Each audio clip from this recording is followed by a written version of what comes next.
The U.S. government's wide-ranging crackdown on bid rigging in the $2.8 trillion municipal bond market has netted another settlement. Bank of America will pay $137 million to settle investigations of its involvement in a conspiracy to rig bids on dozens of muni bond contracts. Kit Taylor was the top muni bond market regulator for nearly 3 decades as head of the Municipal Securities Rulemaking Board. He joins us from Washington. Kit, good to have you here back on Bloomberg. So, I mean, this investigation has been going on for a long time. What do you think is kind of the takeaway from this?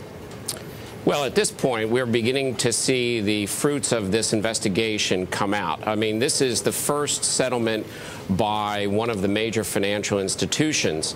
But it's a small amount of money, Kit, right? It's a small amount of money.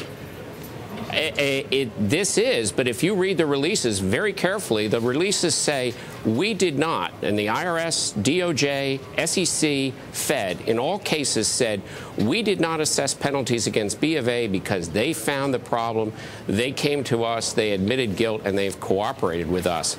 They are the only major investment bank that's done that.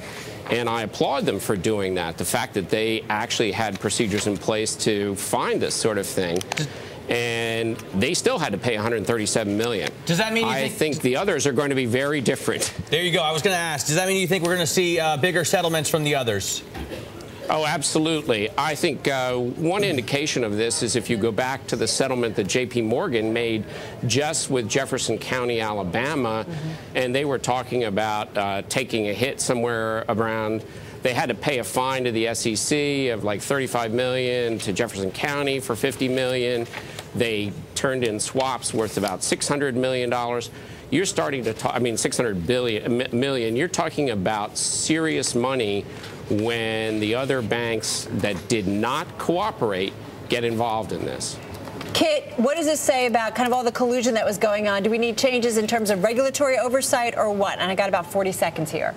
I think we need substantial changes in the culture of the industry, in the way in which bonds are marketed, and the way in which they are regulated. Are we likely to see that in this environment? Just quickly. Yeah, I actually do. I mean, the financial reform regulation did, in fact, call for swaps to be traded on exchanges. These are plain vanilla swaps.